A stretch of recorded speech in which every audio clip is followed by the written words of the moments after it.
Hello everyone, thank you so very much for joining me for this training to learn how to ditch your 9 to 5 for your dreams. So perhaps you came into this training from being a part of my online community, or you've come into this training from doing the video series that I put out there on my website, and this training is really going to help you solidify what you learned in the video series to implement in your life right now.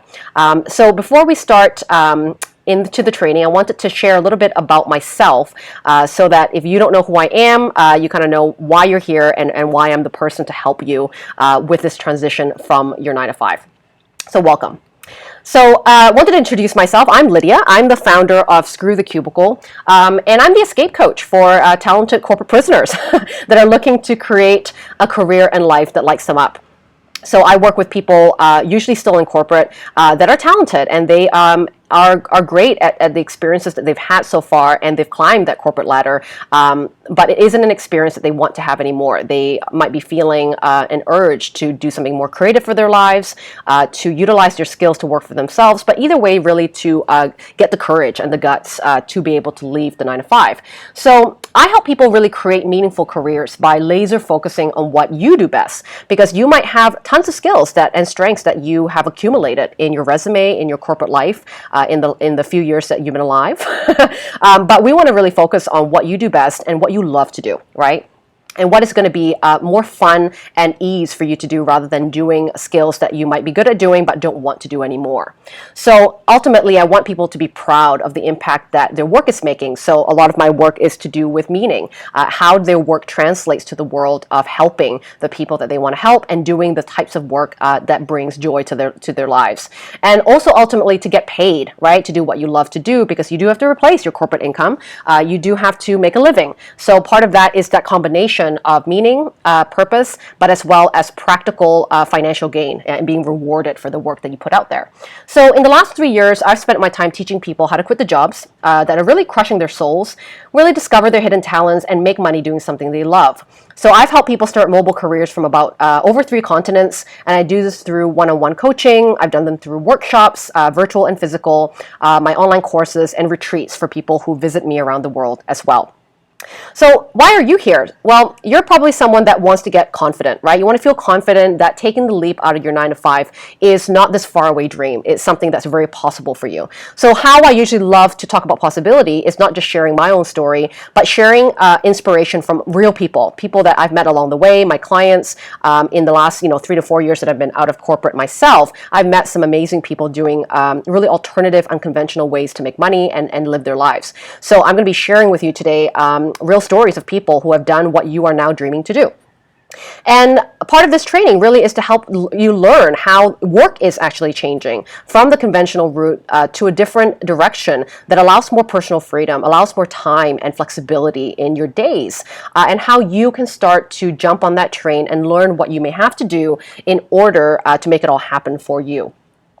So here's what we're going to be tackling today. So the first thing we're going to cover is really the first piece that matters to everyone that I've ever worked with, including myself, is really tackling the most common fears and misconceptions around quitting your job, around maybe starting your own business, or using your skills in a different direction. So we want to talk a little bit today about your financial fears, the skill set fears, like am I good enough to do this on my own, and really your mindset readiness that's required for you to be able to quit. And then we're going to cover what is the truth of what is possible. So this is where I'm going to start sharing stories of real clients, real people that have been where you've been. You can probably relate to them in all their different positions. And they've taken the leap, and how they've taken the leap, and what they've gone into to inspire some action in your life as well. And in those stories, you're going to start thinking and brainstorming about ideas of how to create your own cubicle-free career, how to repurpose the skills you already have. We're not going to reinvent the wheel here and go into an industry or a place that you have never been before, because in my experience, a great place to start is what you already know. But perhaps you might be a bit blindsided of what's possible for your current skills. So I'm going to teach you how to look beyond what you've been paid to do, but you will still probably utilize some of your natural skill sets, your strengths, and even the things that you might have been paid to do already. Okay, so this is part of creating your own job, creating your own career. And then lastly, we're going to end with how can you think about transitioning from your 9 to 5? What are things that you have to prepare for to get ready to make that jump from employee to a cubicle-free career? Okay, excited? Yeah, me too. All right, so everything that I'm talking about today, I've experienced myself. So 4 years ago, I was also where you are. I climbed the corporate ladder. I was 28 at the time, and the view wasn't what I was expecting. Right, so I left 4 years ago. I left my six-figure corporate job in international education to pursue a path less conventional, because really the truth of the matter is I felt really disillusioned about success, about what society has kind of told me about climbing this ladder of what I have to do, go to university, get the internships, work my way up, and then, that's what happiness is, right? And I was disillusioned about this success and what I was led to believe was the definition for success for me. And in fact, I even felt really guilty because at the time, where I was in Vancouver in Canada, there was a bit of a recession and people were losing their jobs and some of my friends weren't even getting paid at all close to what I was getting paid. And everyone thought I was living the dream, but I was miserable. So part of me felt, my God, it has to be me. So because that moment came to me, and you might be able to relate to this when you feel a sense of misalignment in your life, I then thought I was super depressed. Because I was making more money than I ever was, but I was no happier. And it really took this kind of infamous breakdown I had in Moscow, in Russia, during a business trip that really shook my well-being. I got really sick. My health took a toll with all the working and not taking breaks for over 2 years, to really kind of give me a reality check that something needed to change. So what was I really seeking at the time after doing a bit of soul searching and seeing a therapist? At the time thinking I was depressed, right? Ultimately, I got to a few more answers, high-level answers in terms of what I was seeking. And perhaps you're here as well today seeking this too. You're seeking more meaning, right, in your career, just like I was. I wanted more meaning in my career and the way that I was living my life. And I also wanted more creative control over my work. I'm someone that is very creative. I don't like being told what to do. And I also don't like it when things don't make logical sense. So things like protocols and SOPs really piss me off, especially when it doesn't serve the client or serve my role. And I didn't get that with being in a corporate role. And ultimately, I was seeking more freedom, right? Freedom of choices over how I spent my days, how I spent my time, who I worked with, what I was working on. And that was missing from my life. So, coming from an immigrant family, I'm originally from Malaysia. I moved to Canada when I was 8. My family really taught me to work hard to get where we needed to go, right? So I wasn't taught to do things out of the box. There's been no entrepreneurs ever in my family for generations. My mother worked for HSBC for about 35 years. She never switched careers. So the things that were taught to me in terms of what was possible was very limited. And I just couldn't shake off this nagging feeling that maybe mama wasn't right, that I wasn't supposed to just go to school, get a degree, and make my way up to corporate, and then save for retirement, and then enjoy life, right? Something about that feels backwards. Like I wanted to enjoy life when I was young, when I still had the energy, when I still could take risks over, a time when I had to probably be in an old folks home. Like I didn't get that. So that wasn't in alignment with me. So after about 6 months of, as I mentioned, hiring this therapist, right, to first figure out if I was really depressed, I figured out actually I was just in the wrong place, and it wasn't about me actually. It was about my environment. And then after that, I really worked with a coach on working on a business idea and really hustle on the side, working full time as well as developing a business on the side to finally quit my job about 9 months after that infamous breakdown in Moscow. So why are people, craving a change in the way they live and work? And what was I craving for? Well, first thing, people, I think, are coming to this realization that happiness really trumps money. You could have all the money in the world, just like I did, and happiness isn't something that can be bought. It is an experience. It is an emotional, whatever environment we're in instigates that emotion of happiness. And if you're not in the right environment, you're not doing the things that feel in alignment of joy and happiness and purpose, you're not going to feel happy. So people are realizing that now and willing to sometimes give up parts of what they used to make for an opportunity to build something else of their own to create more happiness. And the idea of meaning, fulfillment matters to us. We've heard all the blogs and stories around, top 5 regrets of the dying. We read all those blogs and go, yeah, I know that. But can we apply that to our life at this moment in time? Do we have to wait till we're old and gray to realize that, oh my gosh, I should have spent more time with my family? Oh, I should have been courageous with a project that I've been thinking about for the longest time. So this idea of meaning in all aspects of our life, career and relationships, everything, matters. And what I'm going to talk about more today is around meaning around your career, because I think when you have this purpose behind your work, a way of service, it makes you a better person, and hence all these other assets like relationships and lifestyle can fall better into place when you personally feel like you're making a difference in the world.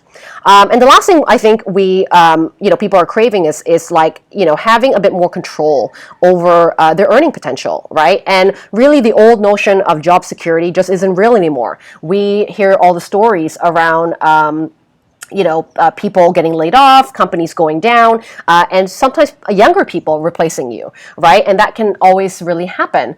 And I think that we are now realizing that we need to own our own skills, know what we can do to help ourselves financially if something like that was to happen, or if a moment calls to you to start to leave a security of a job and start something of your own, to really know what you're made of and what value that you can provide the world. So in the time and day that we live in, our work is truly changing, right? People are craving more freedom in time, right? Flexibility, and really this choice, right? To wake up every morning knowing that the things that we put effort in and focus on matters for ourselves and for us alone.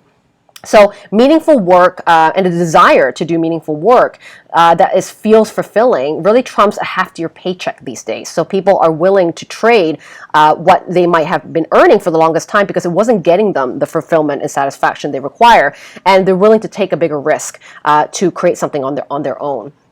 And the great thing about the time that we live in today is that we live in a world where technology has now made it so possible than ever to be mobile and location independent, right? So now it's allowing us to fulfill those dreams of travel, to fulfill those dreams of not being stuck in one location, because a lot of different types of careers can be absolutely ran through your laptop, ran through using the internet. And we'll talk a bit more in some of the case study stories that I'll be showing today. So all these things sound amazing, and obviously you want that too. So why aren't more people like you doing it? Well, the first thing is this fear, right? Fear of not having enough money and giving up security, right? I'm going to talk about this a little bit later. And also this awareness about all the possibilities that can be given to you. I sure damn have no idea about digital nomads or location independent workers or online business back in the day, and it didn't take. It basically took a sabbatical that I took the year that I got really depressed. I took a 2-month sabbatical and met people that were doing this that quit their jobs and started online businesses. I didn't know that was even a possibility, or to use the skills that I already had to create this new work opportunity. So you may not have known about all these possibilities, and this is kind of where I guess I jump in today to help shine a light on that. And also, you're probably afraid, right? You're afraid to change the way that you make a living because you've kind of only known a particular way. You've only been paid in a certain way. So don't worry. It's natural to feel afraid, but it also, where you are now isn't where you can go. So part of this training is really to open your perspective to what is possible for you. But know that it is okay that taking the leap can feel scary, okay? Everyone feels it in that route. So we'll start with the first fear, which is, what if I can't make as much money as my current salary? Everyone has that fear, right? You do that too. So the top fear for most people is money. Okay, we're worried about bringing enough money to support ourselves, our families, if you have a spouse or children. We're also worried about that security, right, of what that paycheck also entails, which is things like retirement plans and pension plans, right? And we perhaps believe that there's no other way to make money other than being an employee. So I want to trump that a little bit for you in this training. But first, we want to talk about this whole fear around money. So the first thing to take control of your fear around money, because we're going to be surrounded by it day to day, is to really understand what is now in our control. What do we now know about our financial status that we can plan for? We have a bit more of a cushion. We have a bit more of a safety net when we choose to take the leap, right? So your fear is really probably around not knowing what is necessary, what's a number, that's necessary for you in order to really be comfortable to take a leap and have whatever your risk tolerance is. You have saved up enough money. You know what I call your break-even point to survive in the world that you you live in today. So the first step is really getting a reality check on your finances. What do you have to play with at this moment in time before you panic and jump to conclusions around not having enough money or that you have to work 10 more years to be able to afford this, right? So do this piece before you jump to conclusions. You want to know your break-even point. So my own story, like when I was making six figures a year, I thought I had to make the same amount of money to be able to quit because that was what I was making at the time. But that was a misconception. That was like I jumped the gun there, right? I didn't actually need $120,000 to live. Yeah, Vancouver was an expensive city, but actually when I really looked at what I needed to spend versus what I thought I had to spend, the number was very much more affordable on a monthly basis to plan for. So I knew that actually if I consolidated, right, I saw a financial planner, I consolidated like my debt, right, I looked at all the different accounts I was paying debt on and took out a line of credit and kind of lump sum paid it off, or tried to pay it off, and that actually saved me probably about $300 to $400 a month on interest rates, and also paying off different accounts at kind of high interest rates. So seeing a financial planner to consolidate your debt is a great way to go. And then when you look at what you're spending every month, look at what's nice to have versus have to have. Because when you want to pursue this dream of saving money and being financially comfortable to take certain changes and risks in your life, you have to start to make exchanges, right? You can't spend all that money on shoes and clothes and coffees and eating out. What are some things that you can kind of trim the fat when it comes to your expenses every month? That's something really important to understand, and really be living like a minimalist. It's not about living like a bum, right? It's about living within your means, because now you want to save enough money to fund your dreams, right? You want to be able to use the money you save towards something bigger and better for your lives, right? And when you are able to consolidate and budget yourself and trim the fat, you're then going to know your break-even point. We can give you a much lower number, a much more comfortable number to reach every month in order to survive, right? So you know that if, let's say, your break-even point is $2,500 a month, you know that if you were to freelance your skills, or when you build your business, for example, to escape your cubicle, this is the bare minimum you have to make to survive. And then you can plan actions, you can plan strategies according to making this number, versus this unknown number that is going to feel very threatening to you. And another, reality check around like this whole job security thing is that nothing is guaranteed, really, not even your job. Think of what we know from experiences in the past in North America and other parts of the world.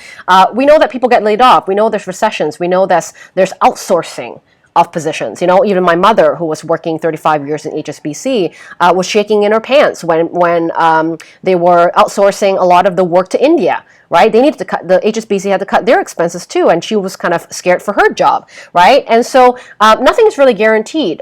So part of your responsibility to your well-being and your financial well-being in your life is also to be ready for if shit hits the fan, you know what to do with your skills. You know how you can monetize off your skills without someone telling you what you should be paid for. And so, having that sort of control and knowledge around what you can do with your skill sets and how to make money outside of a corporate job is going to be essential for you to gain that confidence that's required to navigate kind of this unknown part of entrepreneurship or freelancing or outsourcing your skills. Okay? So part of an example for this are two people I know. One of them on the right is Oliver, my partner, actually, and the other one on the left is a client and friend of mine, Claire. And both of them were in high corporate jobs, right? Claire was a journalist and worked in PR agencies, and Oliver was working in market research and customer insights for big companies in London as well. And these two really had 10 years under their belt in their industries. They've been in there for such a long time. And for Oliver, he was fired, right, from a job that he had just simply because they didn't really feel he was a fit anymore, which, shook him because he was about to creep up to 40. I know he looks really good for his age. But he was like, what am I going to do with my life? Holy crap. Like, I thought, if I had gone through the industry for so long that I would have some sort of seniority. But he didn't, he was very easily kind of gone, we don't need you anymore and you have to go away now, right? And with Claire, even with her skill sets as a journalist, having all that experience, it didn't stop the industry from from shifting, where now, journalism is quite hard to find a job there now, because there were so many writers for places like the Huffington Post, where actually free writings were being submitted. People didn't pay for writings anymore. So for her to maintain a full-time job or full-time contracts with people was getting even more difficult. So that, even after graduating from Oxford and doing the due diligence of being a great journalist and writer, that didn't really save her from maintaining that job security that she thought would happen with their industry. So both of them had to have this turning point when, personally, whatever happened to both of them, one being laid off, one not being able to find work that sustains them, they had to think of different ways, right, to freelance their services, create new services and products, and having more responsibility around their earning potential. And now, both of them own their own freelance businesses. They have side blogs and businesses that are building on the side, and being able to earn kind of 100% of the profits and efforts they put in. And both of them had to make a change as well in their lives in order for this to happen. And most importantly, their story really has this lesson around, maybe you're focusing so much on preparing for the future, right? They did all their things, they got all their ducks in a row, they followed the rules, but they're not really, at the end of the day, living the real life, the way that they wanted to anyway. So if I've interviewed them before, and one of the things that they say to me is that actually that horrible thing that they happened, getting laid off, not getting enough work, that was in turn, that turning point was the best thing that happened to them. Because it was a reality check that actually, I don't even want to go back in another job. It wasn't fulfilling to me. So they took that turning point and kind of recreated a different life for them, and realized that job security really may not be completely true, right? They have to create their own job security. So in order to do that, they both had to have confidence, right? And that's what you need as well. So one of your fears might be you're not confident if you have what it takes to break out on your own, just like they did and just like I did. And really behind this fear is a fear of being afraid that you may not have something of value to offer. Okay, and why you might be lacking confidence is that you've gotten so used to working for someone else, right? You're only seeing your value based on how other people have perceived it. You've been bounded by your skills to fit particular job roles in your resume or in your jobs, so that you might have actually additional talent, other natural skills that you don't really utilize in your current role, that you haven't been able to explore those skills. And you really can't tell which skills are things that you can do versus things that you want to do. So for example, like I can do my own accounting because I had to learn that when I started my first business, but I would never want to monetize that skill. I hate dealing with numbers, but I'll do it if I have to. But it's the separation of only zooming in and laser focusing on strengths that you really feel good to do. You really feel like it's at ease for you to do. And that you can't believe you get paid for it. Those are the skills you should be focused on, because that's going to feel really easy for you. Like not easy in the sense of building a business is easy, but in the sense of that when you do the work, it's going to feel like it's in your zone of genius. So the reality check is that, this whole thing of not knowing if you're capable to leave a job that you've been doing for a long time or start your own thing is that you've already been equipped with talent. And how could you not have been if you've any time in your life been paid to do something of value? So if you have a job right now or you're in a corporate role, well, you have talent, right? They've paid you to do something. You already have this experience of knowing how to do something or a few things that others may not know how to do. And so part of your job right now is to really look at how your skill sets can be repurposed. Right? Think of how you can be an expert in something. And don't let the word expert trump you or discourage you. Because an expert really is that you are one step ahead of somebody else. You don't have to know everything about everything in your industry, but you might really focus on a particular stage in your industry or a particular part of your of a problem that you can solve for different people, to be ready to help them right now. You don't have to wait 10, 20 years to be able to be an expert. So think about an expert as like a fourth grader teaching a third grader something. What do you know in your life experience or skill sets or talents that you accumulated that you like doing, that is just one step ahead of someone else, that you see other people struggling with, that you can help because of what you know and what you're interested in? Okay, so you can turn your existing skills into a business or freelance your skills because you're going to use what you already know. This is the easiest way to start.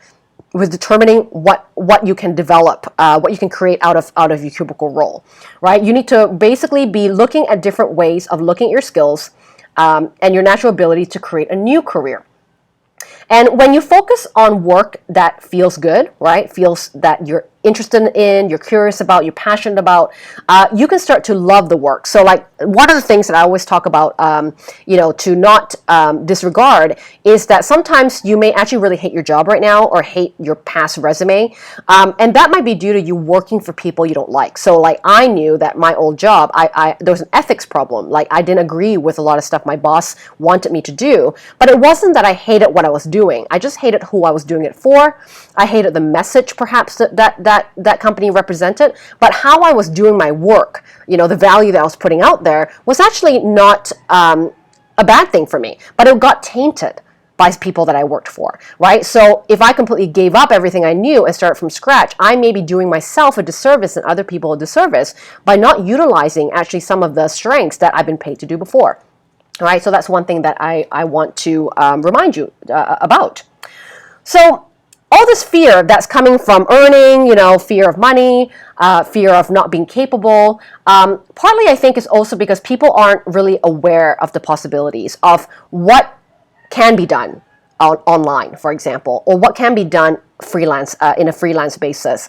How can people be mobile with their skills, right? Especially if you've never done it before. So you're really saying like, is life out of the cubicle even possible? Like, I don't know anyone around me that does this. Is this only for like internet marketers? Definitely not. All sorts of people are actually making money, being online, or even moving abroad and having physical businesses. But you can seek out alternative routes of making a living.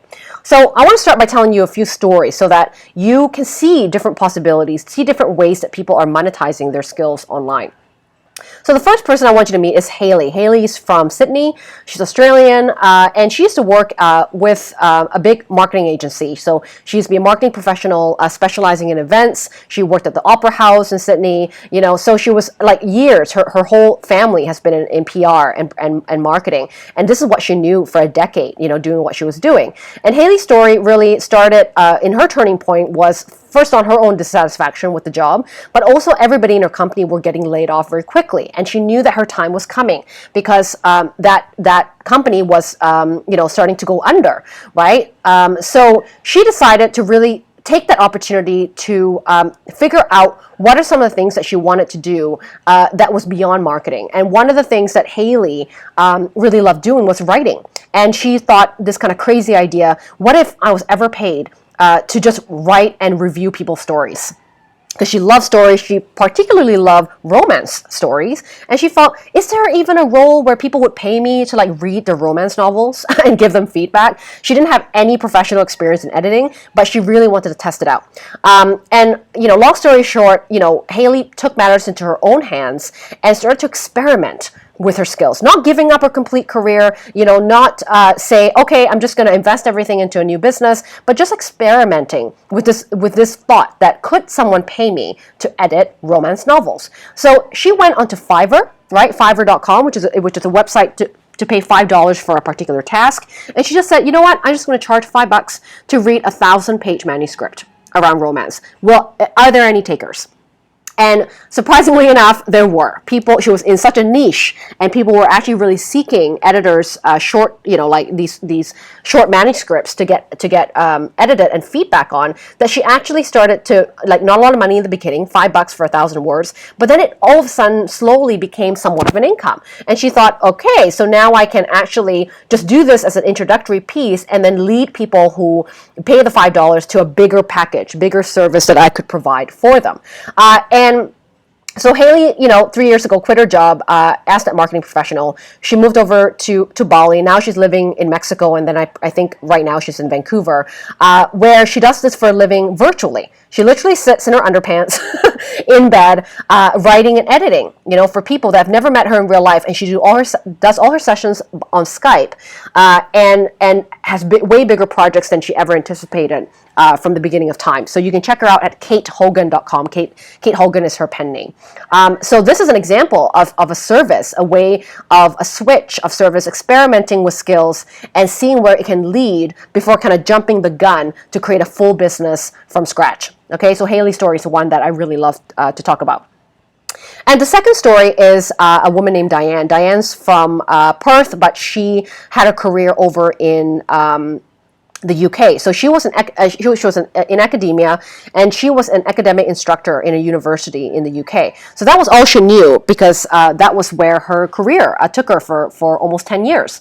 And being in the academic industry, she felt that excuse me, all the hard work that she was doing, it didn't really matter at times, because in academia, they were really promoting people based on years, that people belong in a university. They were basing it on age rather than your efforts and how much you put into your work. So she felt really unfulfilled that it was only from her age, being a younger academic instructor, she couldn't really get the limelight and the recognition she deserves just based on her age. So she decided to, at the time, Diane also had kind of a life change. She had a relationship change, which also prompted her to start to be on her own. And she took the opportunity to also make changes in her career. So from her academic background, where Diane really found a new direction to repurpose her skills is remembering what she was good at doing in academia, which is always around teaching, right? Always around coming up with curriculum, coming up with lesson plans that engaged people. And she could teach really any lessons, any lectures, even if it was a subject that she's never even seen before. So she obviously developed a formula for herself, teaching herself how to teach. So, this was a skill set that could be repurposed. So now Diane really looked into teaching people that she admired, coaches, self-development authors, right? People that were in the self-help industry that she felt drawn to help, to teach them how to teach better. Right, in online courses, in teaching in workshops, speaking in places like TED Talks or anything like that, where she teaches people how to turn their message into either self-study programs or just giving and delivering their message in a speech, right? She was teaching people the fundamentals of how to teach using her academic background without going back into university. Right, so that's a great example of repurposing your skills. And you can find Diane's work in her website at wordandwing.co. And the last story I want to show you is Tomas. Tomas was a 22-year-old digital website designer that I met when I was in Ubud. And what's great about Tomas is that he started a career really scratching his own itch. Right, so he came into an idea different from the girls that I just mentioned. He came to an idea of being from Lithuania. He didn't have access to, kind of the movers and shakers with technology, and he felt really uninspired being in the town he was in Lithuania, and thought that, if there's probably young people like me seeking like inspiration, seeking other ways of that, maybe I don't want to go to university, or maybe I did go to university and I don't want to work for someone else. There wasn't enough resources for people like Tomas to have access to in Lithuania. So he first started a blog, right, around his own research online, around finding mentorship, finding people that inspired him, and wrote blogs around how they changed his life.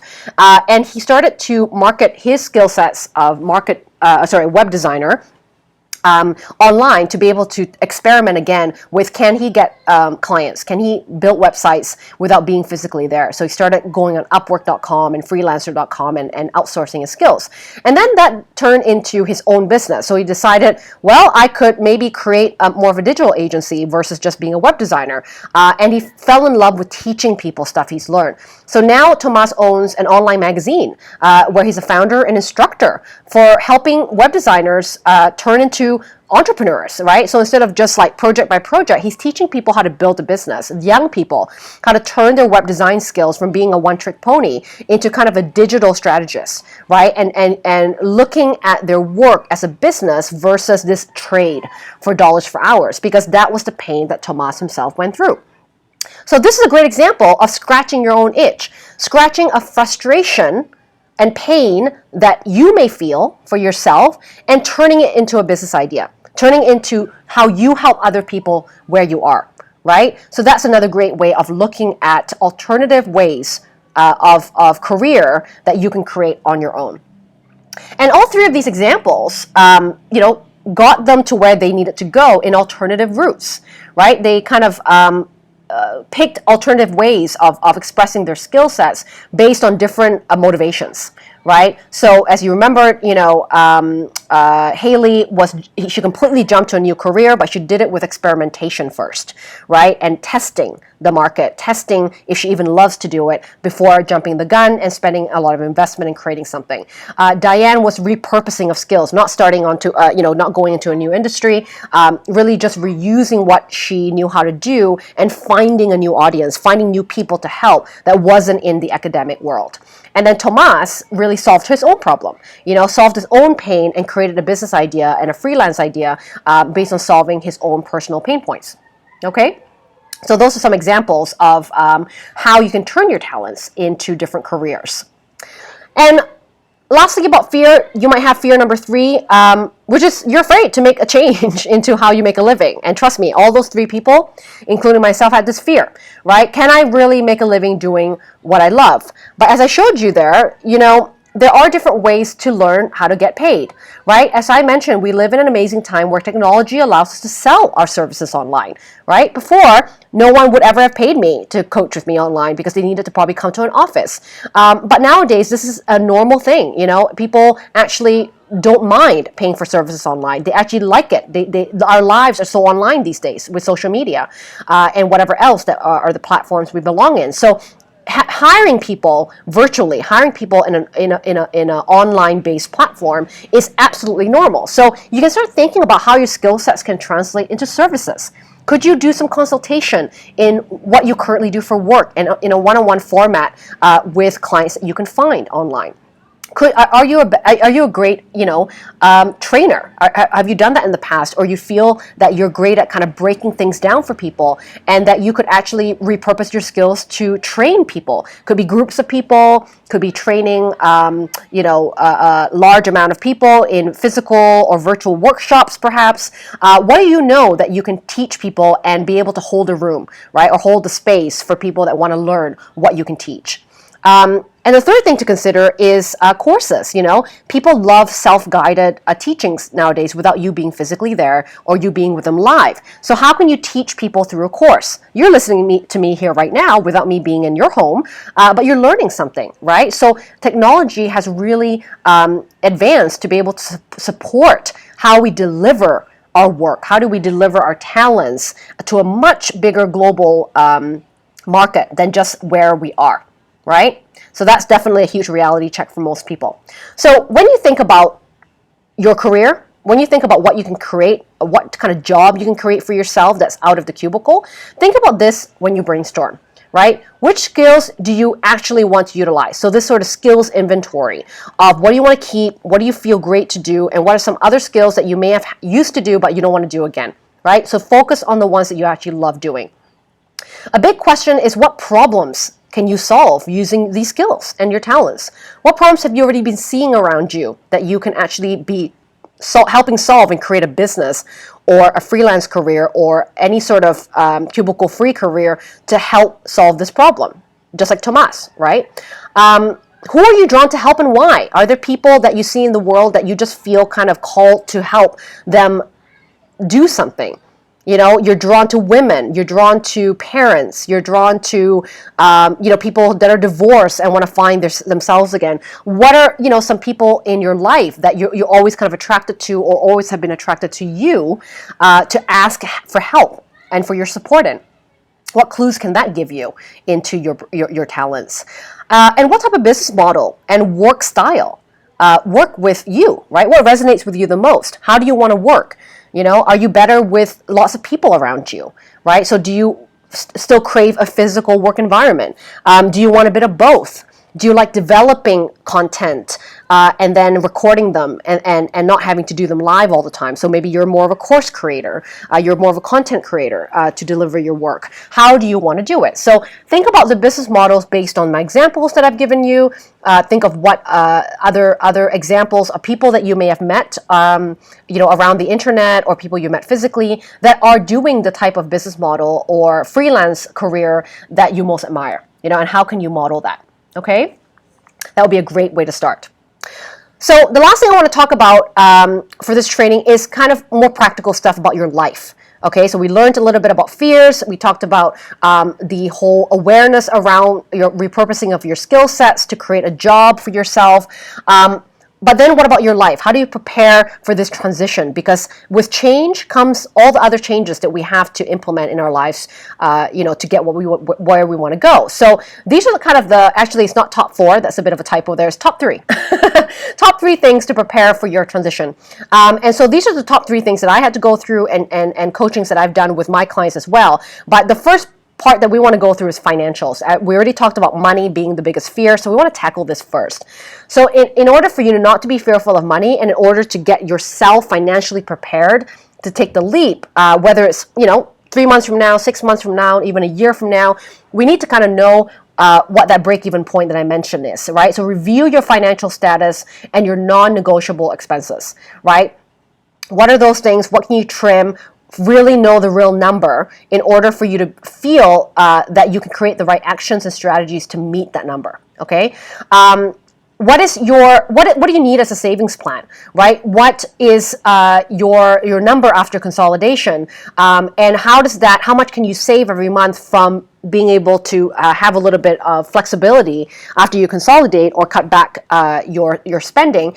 How much of your money each month can you put aside for your escape plan or for your exit strategy, right? So if you can save $300, $400, $500 a month, you can absolutely have a bit of a cushion, right? So if you were to quit and have $10,000 in the bank, for example, or $5,000 in the bank, then you're going to know how much time that buys you, how much time it buys you to learn new things, to launch a business, to start finding clients, for example, for your career. Okay. Think about a minimalist way to approach to eliminating stuff to fund your dream, because as I said, it's an exchange. You're giving up Starbucks coffees every day in exchange to fund your dreams of owning a business or being creative with your work, right? And something to think about is your work transition strategies.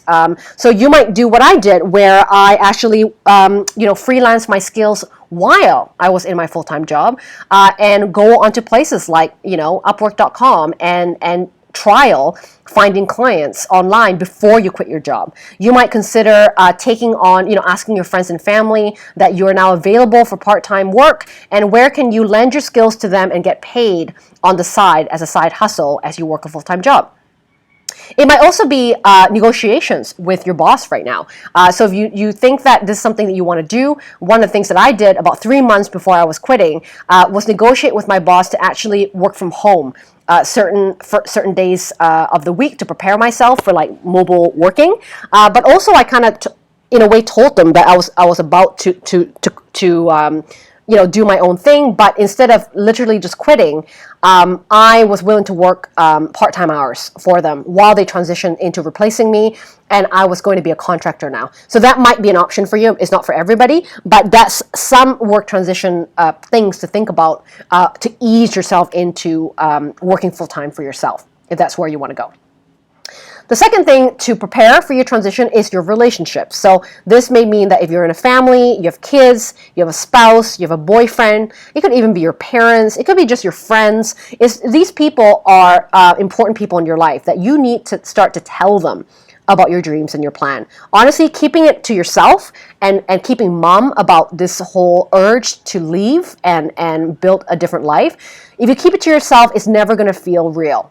Right? You need to tell the people close to you that this is your plan. It's not going to happen tomorrow. It may not happen for a little while, but you want them to help keep your eyes on the prize, right? So this may mean that you need to have these conversations with your partners, your family, your friends, so that you can have this kind of healthy communication process and supportive process with them while you transition, right? your partner might need to know that after work twice a week, you're going to be working on this escape plan. So that means you won't have time to go watch, any Games of Thrones series anymore with them, right? Like, you're going to be dedicating and committing time to really feel your dreams, and that requires you to not take all these big spending holidays with them. It might take you not eating out all the time and having date nights all the time. Whatever that's required for you to be able to have the time and financial stability in order to do this. And if you involve them, they know, they're not thinking that you're just being a cheapskate or whatever, right? Or you're too busy for them. They're going to support you because they know this dream's important to you. It's going to make you a better human and therefore have better relationships with them as well, right? So enroll them into your dream, okay? And really think about how you can ask for help and support, because people around us love us. They just need to know that this is important to us, and they need to know how they can support us and not to guess, right? Because we have to tell people what we need support on. And the third important piece is your mindset, because in order to do things that we've never done before, we have to kind of prepare the way that our thoughts and our belief systems, where they need to expand to in order to get where we want to go. So this may require you to create daily and weekly practices that will keep you focused and committed. Part of that could be like an accountability buddy. You might want to hire a coach. You might want to be a part of entrepreneurs or be a part of people also in this dream that you have, so that you can be inspired by them, and it might require you to hang out with different people, right, in order to develop the mindset that you need to escape the traditional 9 to 5. And you want to keep reminding yourself, the big why you really want to quit. What is it all for? What is it costing you not to quit? Your well-being, your health, right, your dissatisfaction. You want to remind yourself of like the whole point of it all, so that when the going gets tough and when you're learning new things and being frustrated, you're going to know that why this matters and why you got to keep persevering, okay?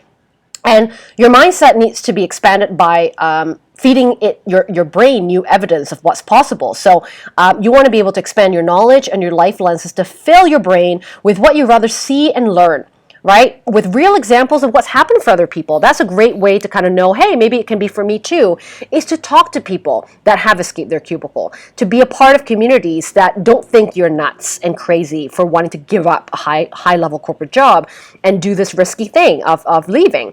You want to talk to people that can soothe you, can give you strategies, can help you refocus on what's important in your life because they've done so, right? And so don't do it alone.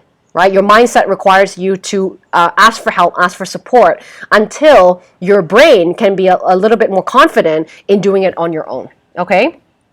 So ultimately, to have a different life, we need to do different things, right? And that's going to require you to commit and focus on your LEAP plan, not just like, oh, that's a great idea, and then I'm going to forget about it, after this training, right? Because it's so easy to hear stories and get inspired, read blogs and get inspired, but until we do something to commit and focus on our own plan, it'll never happen.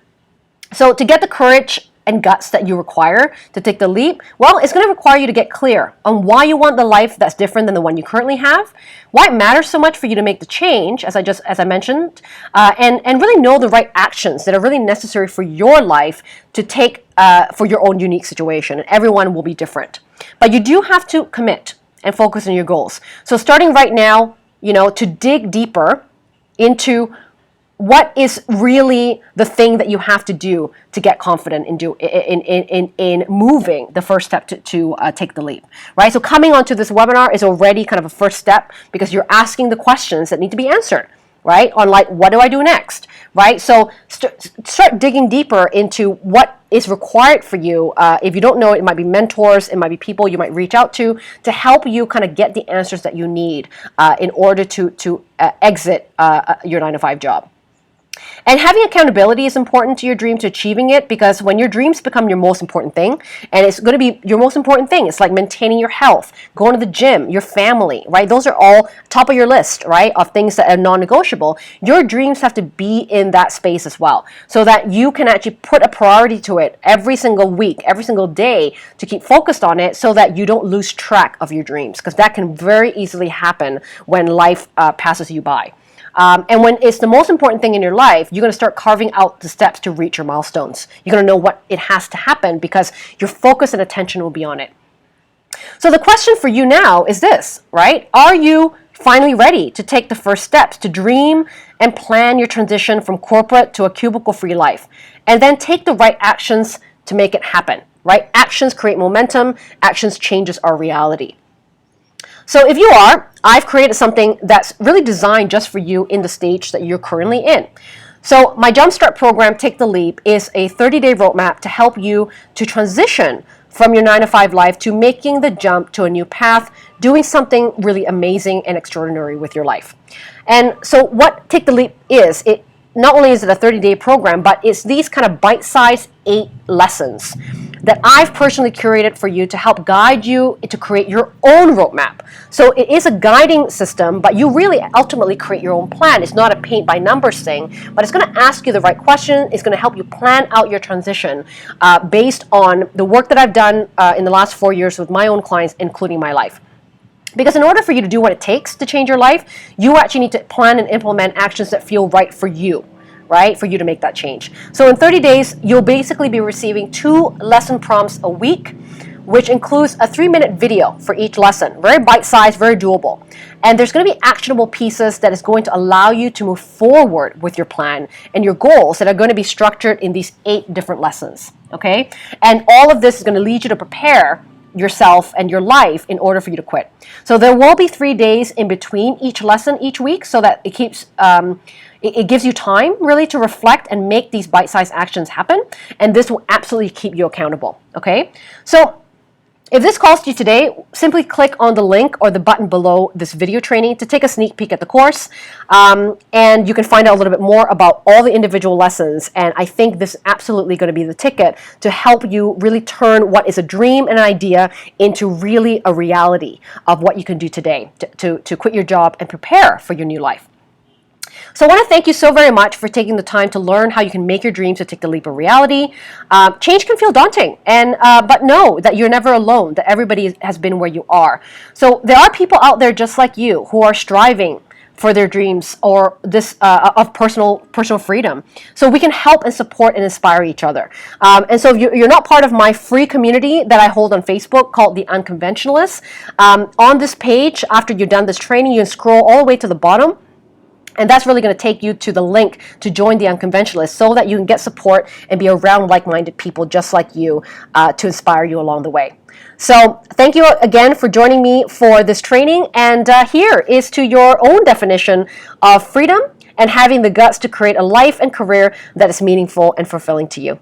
Thank you so much for joining me, and see you later.